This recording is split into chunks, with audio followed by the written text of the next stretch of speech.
Assalamualaikum warahmatullahi wabarakatuh. Nama saya Muhammad Nasrullah bin Junaidi, selaku pemegang nombor matrik D2024 110101. Assalamualaikum warahmatullahi wabarakatuh. Nama saya Nur Amin Rasulullah bin Abdul Ghani, pemegang nombor matrik D2024 11011124. Hai, Assalamualaikum. Nama saya Nur Balkis binti Muhammad Salisi. Nama matrik D2024 11122220. Nama saya Nur Amin binti Muhammad Aflan, pemegang nombor matrik D2024 11113313. Hai, Assalamualaikum. Nama saya Nur Inadia Amira binti Muhammad Zalani, pemegang nombor matrik D2024 113339. Nama saya Siti Fatimah binti Abdullah, memegang nombor matrik D2024 11134446. Assalamualaikum warahmatullahi wabarakatuh. Nama saya Muhammad Asif Haikal bin Mat Zawawi, pemegang nombor matrik D2024 11134460. Assalamualaikum dan salam sejahtera. Nama saya Nur Amira Adilah binti Muhammad Noh, bernombor matrik D2024 11173503. Assalamualaikum warahmatullahi wabarakatuh. Nama saya Sadatul Karani binti Ashraf Effendi, pemegang kad matrik D2024 11133531. Assalamualaikum. Nama saya Muhammad Amirul Faiz bin Abdul Halim, nombor matrik D2025 11115544. Nama saya Muhammad Nafis Nazhan bin Muhammad Faizal, selaku pemegang nombor matrik D2024 111341. Kumpulan 5 akan mempersembahkan video kreatif yang bertajuk Asas Pertolongan Cemas dan Bantu Mula. Assalamualaikum. Korang tahu tak apa itu pertolongan cemas? Pertolongan cemas merupakan salah satu rawatan sementara waktu yang diberikan kepada mangsa sebelum tibanya rawatan perubatan. Pertolongan cemas ini diberikan ataupun digunakan di mana situasi mangsa mengalami situasi kritikal ataupun mampu mengancam nyawa. Jika tidak diberikan rawatan segera, kemungkinan besar mangsa akan mengalami situasi kritikal, mudarat atau mengancam Dia akan nyawa. bagi tahu definisi bantu mula. Rawatan bantu mula bermaksud rawatan awal yang diberikan untuk mengelakkan kecederaan menjadi bertambah serius. Rawatan bantu mula perlu dimulakan dengan penilaian awal. Hal ini kerana penilaian awal akan menentukan sama ada terdapat masalah dalam perkara-perkara berikut. Yang pertama adalah masa sedar ataupun tidak. Yang kedua ABC, iaitu merujuk kepada saluran darah, airways. Kedua pernafasan, breathing. Dan ketiga adalah peredaran darah, circulation. Yang terakhir sekali adalah pendarahan.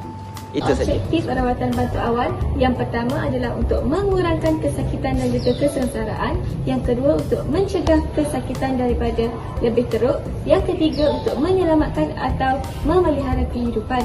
Yang keempat adalah untuk membantu pemulihan dan yang terakhir adalah untuk mendapatkan bantuan kecemasan dan juga pakar. Matlamat pertolongan cemas dan alat bantu. Yang pertama adalah untuk menyelamatkan nyawa mangsa. Yang kedua, mengelakkan keadaan mangsa daripada menjadi lebih teruk. Yang ketiga, mengurangkan penderitaan dan kesakitan mangsa. Keempat adalah untuk bantu proses pemulihan mangsa. Terakhir adalah untuk memberi rawatan perubatan dengan segera kepada mangsa. Sekarang saya akan menjelaskan tentang klasifikasi kecederaan. Kecederaan terbahagi pada dua, iaitu kecederaan tertutup dan juga kecederaan terbuka. Kecederaan tertutup ialah kecederaan yang berlaku tanpa melibatkan luka terbuka pada kulit. Walaupun tak ada pendarahan yang kita lihat, tapi luka masih lagi boleh berlaku dalam otot, tisu dan juga tulang kita. Manakala kecederaan terbuka pula ialah kecederaan terkoyak ataupun terbuka pada badan kita sehingga boleh berlakunya pendarahan. Sebagai contoh, luka terguris, luka terhiris ataupun luka tembakan. Jadi dengan mengenal pasti jenis-jenis luka ini, kita boleh tahu tindakan awal atau rawatan pertolongan cemas yang awal boleh diberikan kepada mangsa. Baik, kita akan teruskan dengan jenis luka dan rawatan. Bagi jenis luka, antaranya ialah luka terguris, luka melecet, cala bala, kontusi atau lebam, luka tertusuk dan luka tembakan. Bagi luka terguris, bersihkan dahulu luka tersebut, kemudian balut dengan pembalut steril. Kemudian luka cala bala dan melecet, anda perlu membasuh luka tersebut dengan air panas dan menyapu antiseptik kemudiannya. Untuk luka kontusi atau lebam, anda perlu tuam tempat tersebut dengan ais bagi mengurangkan bengkak dan kesakitan. Bagi luka tercucuk, jangan cabut objek tertusuk tersebut dan dapatkan rawatan dengan segera. Manakala bagi luka tembakan, anda memerlukan rawatan kecemasan serta kawalan pendarahan dengan segera. Dalam cemas dari segi bedah tulang, itu yang pertama, kita jangan panik dan pastikan mangsa ni dalam keadaan selamat. Itu yang ketiga, jangan gerakkan bahagian yang patah tangan dia. Kita boleh guna kain anduk ataupun bidan untuk pastikan tangan yang patah ni dalam keadaan yang stabil, yang selesa. Kita dapatkan bantuan perubatan dengan segera. Contohnya kita boleh hubungi ambulans ataupun bawa ke tempat selamat. Kalau macam dekat UC ni, dekat KTU.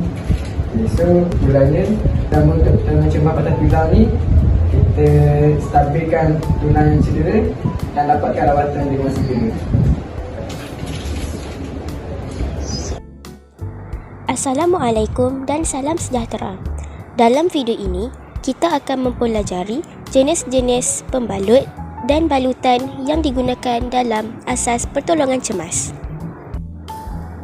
Terdapat 4 jenis pembalut, iaitu pembalut bergulung, pembalut segitiga, pembalut cincin dan pembalut kain krep. Jenis balutan pertama ialah balutan dahi. Mulakan dengan meletakkan hujung krip bandage pada bahagian dahi. Kemudian, lilitkan bandage mengelilingi kepala secara kemas sehingga menutup kawasan yang diperlukan. Pastikan balutan tidak terlalu ketat supaya tidak mengganggu peredaran darah dan pesakit berasa selesa. Seterusnya ialah balutan bahu. Letakkan krip bandage pada bahagian bahu yang cedera dan lilitkan secara silang melalui dada serta belakang badan untuk memberi sokongan.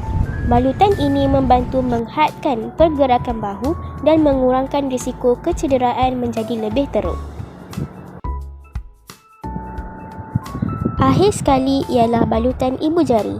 Mulakan dengan pergelangan tangan dan lilitkan bandage ke arah ibu jari menggunakan teknik angka 8 untuk memberi sokongan.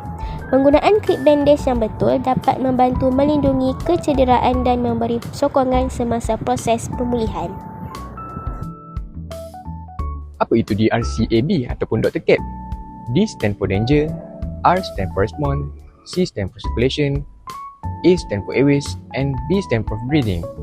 Ia merupakan prinsip yang diaplikasikan oleh penyelamat sewaktu memberikan pertolongan cemas kepada mangsa. Prinsip ini menggabungkan kemahiran menganalisis risiko dan situasi semasa mangsa. Berikut merupakan 5 prosedur DRCAB. D stand for danger, iaitu bahaya. Pastikan kawasan persekitaran dan pastikan mangsa berada di kawasan yang selamat. R stand for response, iaitu tindak balas. Lihat sama ada mangsa memberikan respon ataupun tidak. C stand for circulation, iaitu peredaran darah. Periksa nadi mangsa sama ada ataupun tidak. Jika nadi mangsa tiada, mulakan tekanan di bahagian dada menggunakan kedua-dua belah tangan.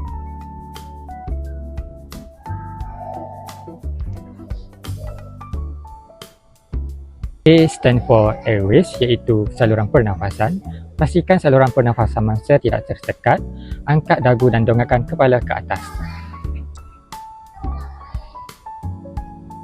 B stand for breathing, iaitu pernafasan. Pastikan mangsa bernafas. Jika mangsa tidak bernafas, berikan hembusan dari mulut ke mulut sebanyak 2 kali sambil dipicit hidungnya.